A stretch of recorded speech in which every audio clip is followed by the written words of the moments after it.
Sejam bem-vindos e bem-vindas mais uma vez ao Laboratório da Imaginação. Pensando na temática da semana passada, em que falamos sobre leitura e longevidade, ler para quê, e descobrimos os benefícios cognitivos da leitura, eu preparei uma série com 3 novelas escritas por 3 romancistas russos. As 3 novelas que iremos falar durante estas 3 próximas semanas serão: a primeira delas nós iremos falar hoje, que se chama Felicidade Conjugal, escrita por Lev Tolstói. A segunda se chama Primeiro Amor, escrita por Ivan Turgenev. E a terceira se chama Noites Brancas, escrita por Fyodor Dostoiévski. Talvez vocês estejam se perguntando por que o Adalberto escolheu fazer uma série com 3 novelas russas a respeito da temática do amor. Eu respondo com uma frase do filósofo Paul Ricoeur, em que ele disse: "O livro me faz esquecer de mim, de tudo.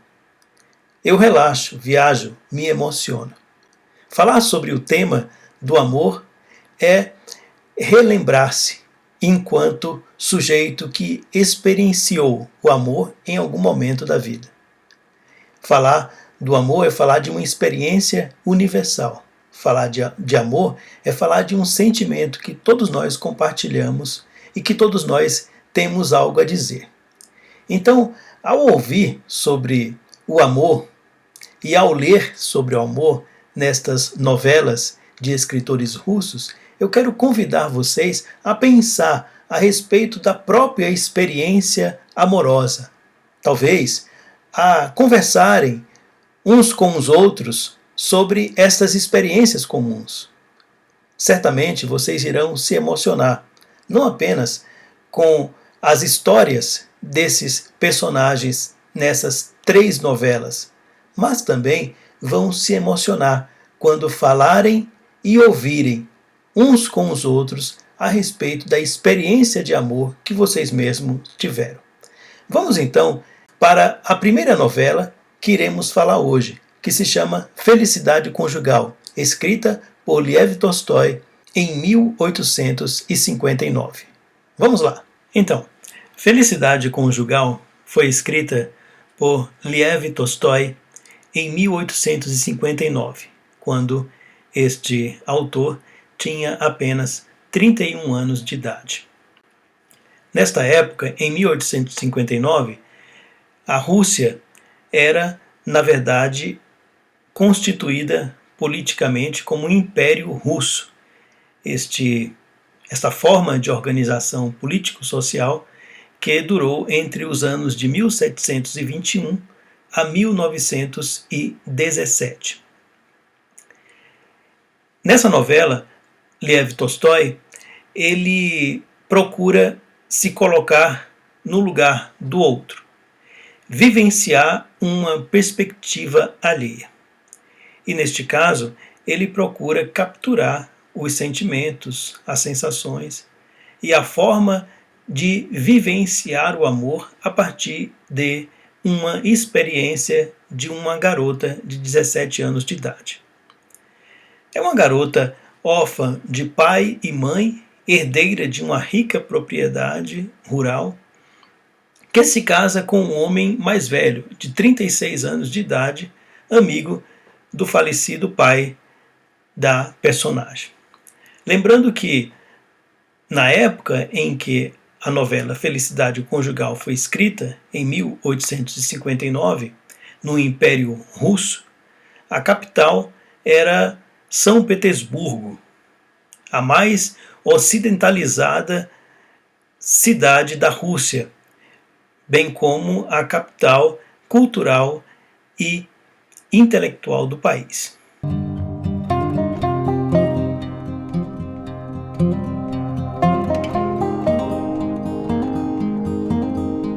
Então vamos começar a falar sobre a novela Felicidade Conjugal. São 5 os personagens principais. O primeiro personagem se chama Maria Alexandrovna, de 17 anos de idade, órfã de pai e mãe. O segundo é a sua irmã Sônia. O terceiro é Kátia, a governanta da família. E o quarto personagem é Sergei Mikhailovich, 36 anos de idade, vizinho e amigo do falecido pai de Mari. É interessante que a novela ela começa justamente mostrando a participação de cada um destes personagens durante o desenrolar da novela. E ela começa justamente mostrando que a Maria Alexandrovna, uma menina de 17 anos de idade, ela fica órfã de sua mãe, após inclusive ter ficado órfã do seu pai. E no momento em que ela se vê sozinha, apartada de sua mãe por conta da morte desta, Maria ela começa então a entrar em um desgosto, em um fastio, em um recolhimento que a impossibilitou para a vida social, de maneira que ela pode ser enquadrada como vivendo um episódio depressivo. Sergei, ele é justamente o personagem que vai entrar na vida desta família e trazer uma nova perspectiva de vida para a família inteira, Maria, sua irmã e a governanta Kátia. Sergei, ele é convidado por Kátia, a governanta da família, para administrar os negócios e as propriedades da família de Maria. Ele então começa a visitar a casa.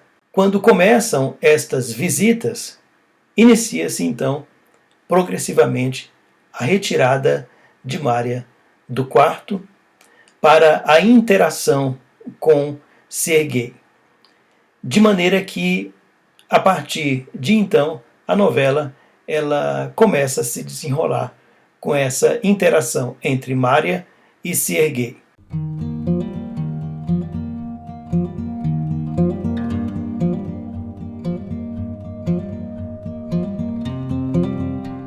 Após o falecimento da mãe de Maria, ela fala sobre o sentimento de luto em relação a essa perda nestes termos: a perda de mamãe foi para mim um grande desgosto, mas devo confessar que esse desgosto fazia-me sentir também que eu era jovem, bonita, como todos diziam, e que já estava passando inutilmente o segundo inverno, isolada na roça.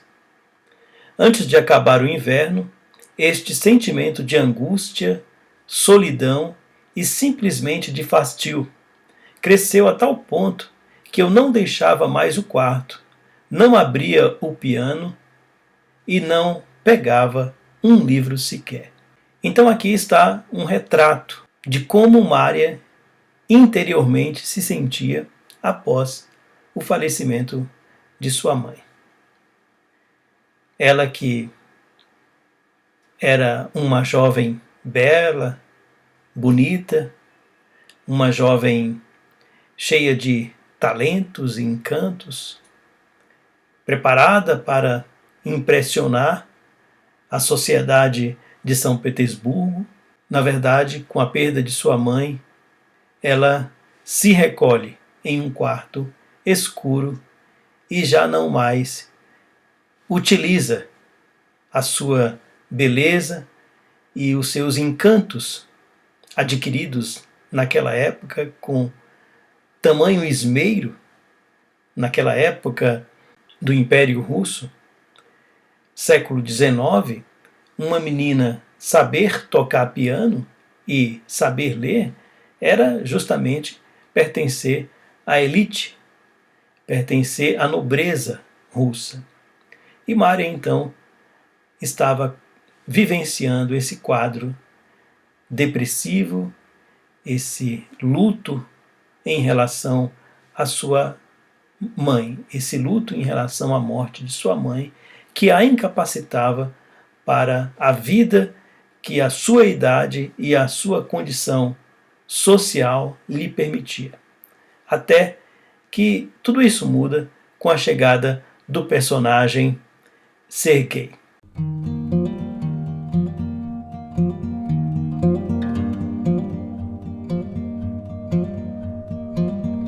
Sergei era um advogado experiente e amigo do falecido pai de Maria. Quando ele começou então a visitar a casa e a interagir com a família, ele se mostrava interessante, se mostrava totalmente seguro de si, conhecedor de sua profissão, e passou então a interagir com mais interesse com a Maria, inclusive convidando-a a sair do quarto e a apresentar para ele as suas habilidades. Tem uma frase em que Maria, falando sobre esses encontros, ela diz que Sergei a chamava de uma maneira amistosa e autoritária, representando inclusive a figura paterna. E ela diz bem assim: Maria Alexandrovna, venha cá, toque alguma coisa. Agradava-me o fato de que ele se dirigisse a mim com tamanha simplicidade e do modo amistoso e autoritário. À medida que Sergei ele começava a interagir com a Maria, Maria então se abria para a possibilidade deste relacionamento e também se abria para essa interação com Sergei, de maneira que ela então começou a se envolver emocionalmente com ele, tomá-lo como uma figura amistosa e autoritária que de certa forma relembrava e representava aquilo que ela tinha visto no seu falecido pai.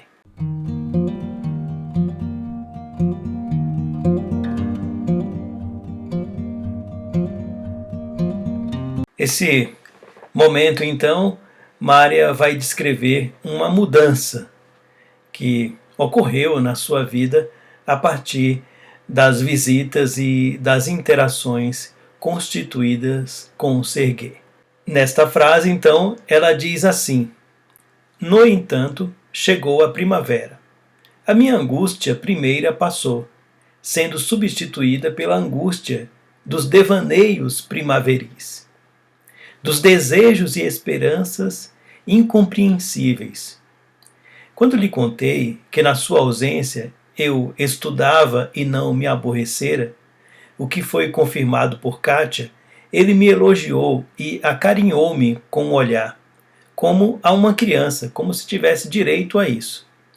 Parecia-me indispensável comunicar-me minuciosamente e com particular franqueza tudo o que eu fazia de bom, e confessar-lhe, como diante de um sacerdote, tudo o que podia deixá-lo descontente.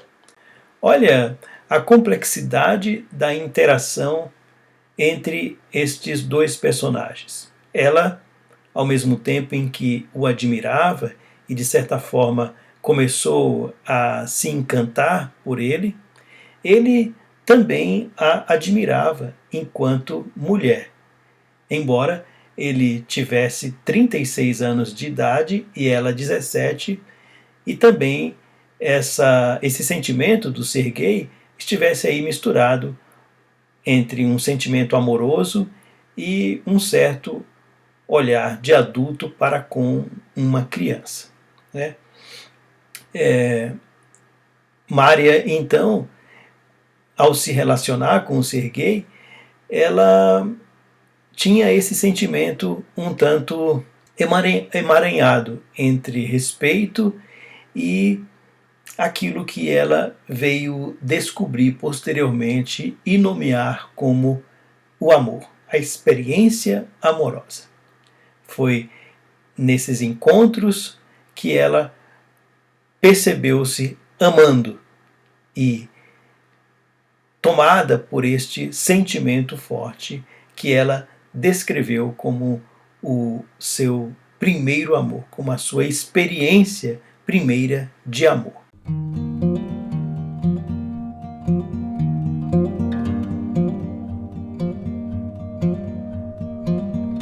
Esta experiência amorosa vivenciada por Mária era para ela algo extremamente novo.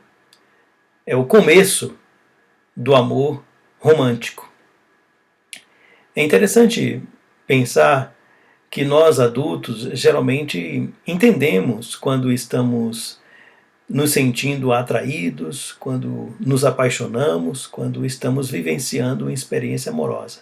Mas imagina isso acontecendo pela primeira vez. Imagina isso acontecendo interiormente e sendo vivenciado por uma menina no século XIX, com 17 anos de idade, no Império Russo. É algo extremamente delicado e ela, com certeza, para descobrir esta experiência como um amor que a levaria a assumir uma união conjugal com o Serguei, de fato, foi uma grande descoberta. E ela então diz assim: ele desvendou para mim toda uma existência. Então, ainda não sabia que era amor. Pensava que isto podia ser sempre assim e que este sentimento nos era dado gratuitamente. É interessante como ela fala, de fato, sobre a sua descoberta. Para ela, o amor era algo que sempre podia ser experimentado desta maneira e que isso poderia inclusive durar, e isso para ela foi como que abrir os olhos, né, para desvendar uma grande descoberta. Interessante que esta novela ela vai descrever o amor vivenciado por Mária nestes termos tão esplêndidos e tão profundos, mas também vai ser realista e mostrar que o desenvolvimento da relação após o casamento foi uma descoberta de uma outra experiência que ela não nomeia mais como este primeiro amor que ela descreve na relação inicial com o Serguei.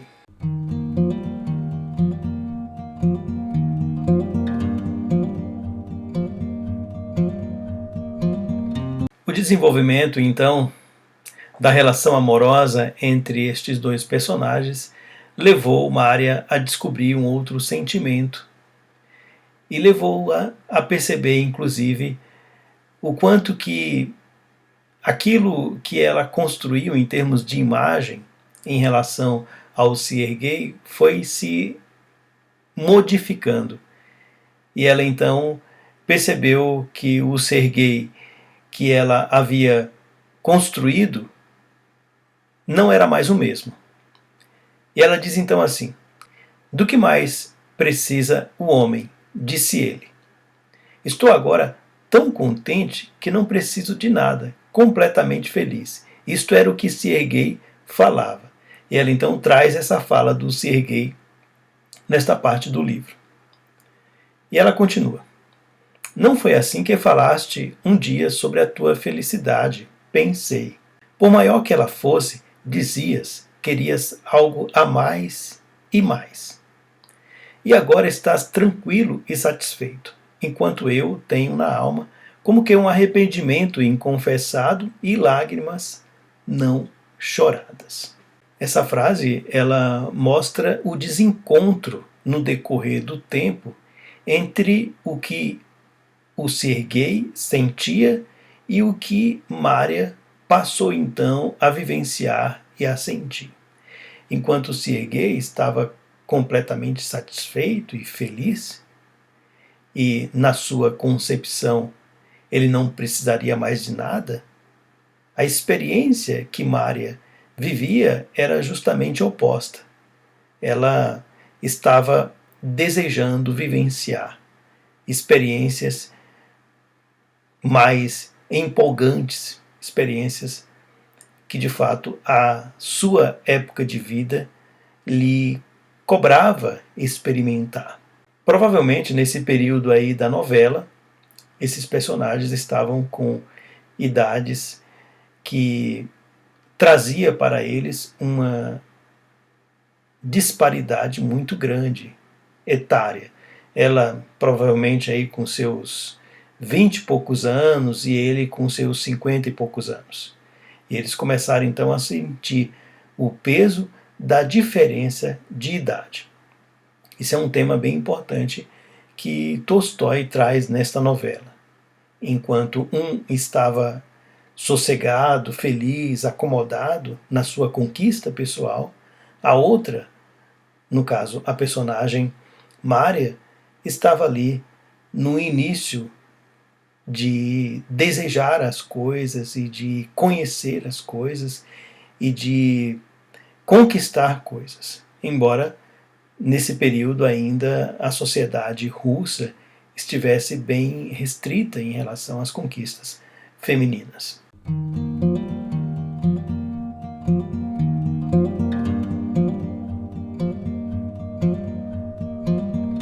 Então, Mária passa a falar mais sobre aquilo que ela está sentindo na relação.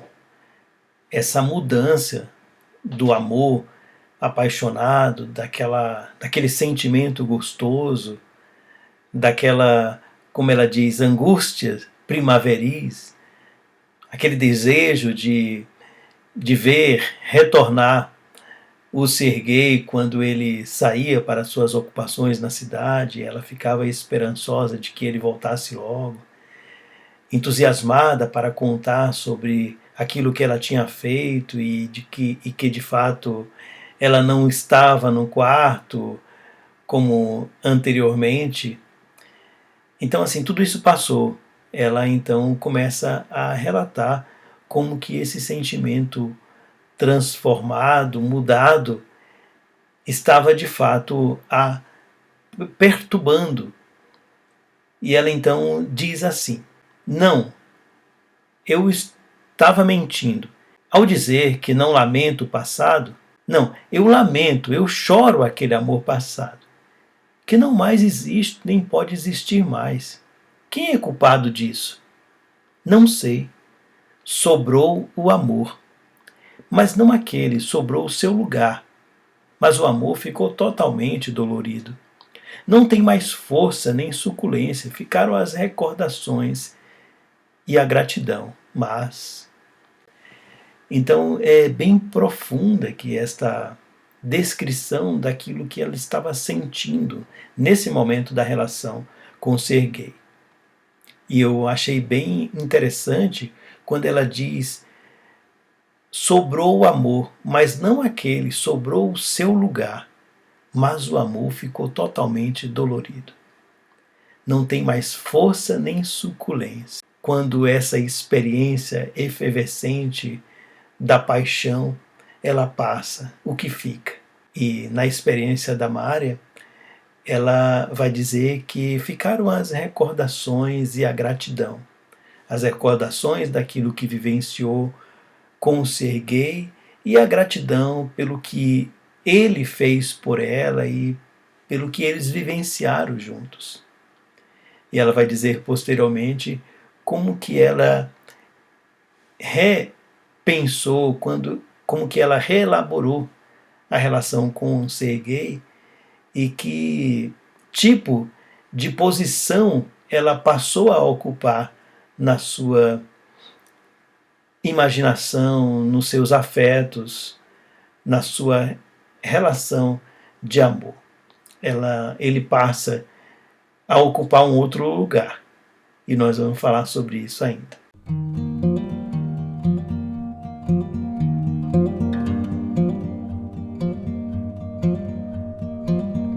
Como nós vimos na declaração anterior do Sergei, ele havia de fato encontrado paz, tranquilidade.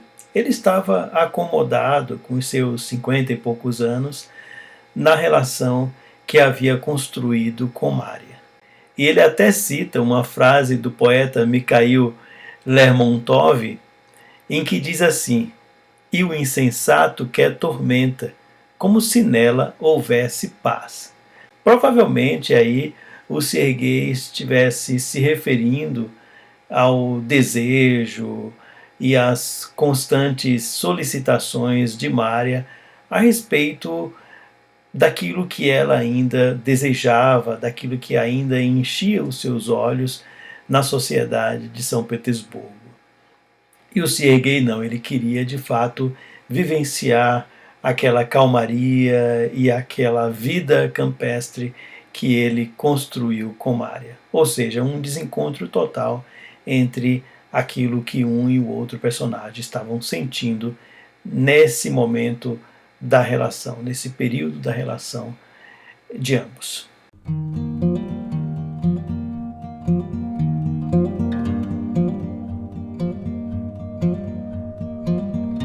Enquanto Sergei ele encontrou o que procurava, que era essa paz, essa tranquilidade na vida campestre com Mária, Mária encontrou o que ela não procurava.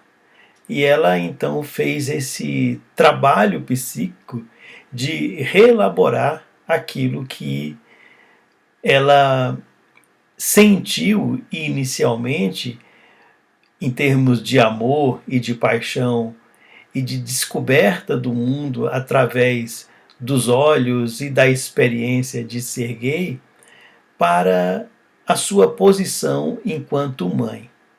E ela diz bem assim: "Assim é, querida amiga", concluiu, inclinando para si a minha cabeça e beijando-a. Quem me beijava não era um amante, mas um velho amigo. A partir deste dia, terminou o meu romance com meu marido. O sentimento antigo tornou-se uma recordação querida, algo impossível de trazer de volta. E um novo sentimento de amor aos filhos e ao pai dos meus filhos deu início a uma nova vida, de uma felicidade completamente diversa e que ainda não acabei de viver. Aquela felicidade anteriormente experimentada na paixão amorosa, ela, com o passar dos anos, ela reelabora esse sentimento e ela então passa a ver o Sergei como o pai de seus filhos e o ama nesta posição. E isto para ela é uma nova felicidade, uma felicidade em que ela se sente, de certa forma, realizada pelo amor que ela dedicava ao pai de seus filhos, como ela diz, um velho amigo, e aos filhos de ambos. Felicidade conjugal, nesta novela, vai evoluir, ou talvez diríamos, involuir. O que você diz?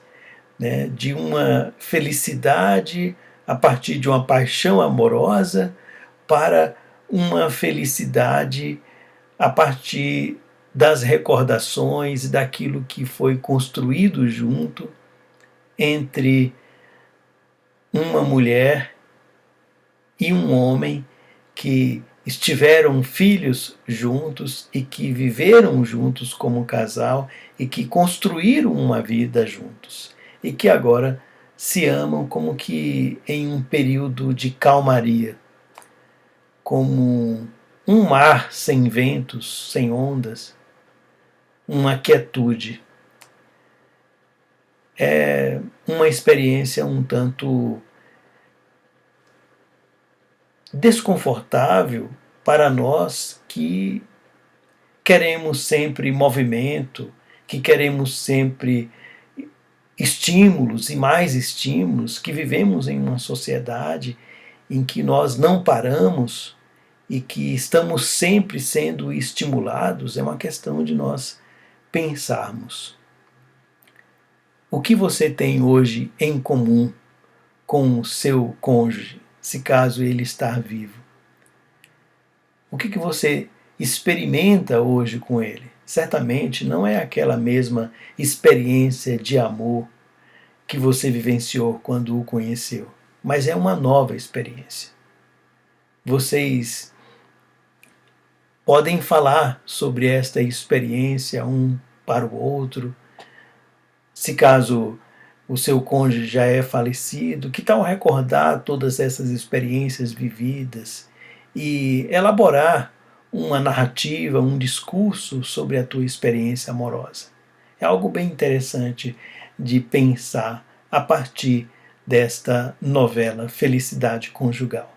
Como que foi a sua felicidade conjugal? E como que é o sentimento que você tem deste momento de vida conjugal? Hoje, o que você sente? É algo para pensarmos a partir desta novela do Tolstói. Por fim, estamos chegando ao final do Laboratório da Imaginação e eu quero encerrar este momento com uma poesia escrita por Cora Coralina. É um poema chamado Poeminha Amoroso. Ela diz assim: este é um poema de amor, tão meigo, tão terno, tão teu. É uma oferenda aos teus momentos de luta e de brisa e de céu. E eu quero te servir a poesia numa concha azul do mar ou numa cesta de flores do campo. Talvez tu possas entender o meu amor, mas se isso não acontecer, não importa. Já está declarado e estampado nas linhas e entrelinhas deste pequeno poema, o verso, o tão famoso e inesperado verso, que te deixará pasmo, surpreso, perplexo. Eu te amo, perdoa-me, eu te amo. Um abraço, até a próxima semana. Nos encontraremos no Laboratório da Imaginação. Tchau, tchau.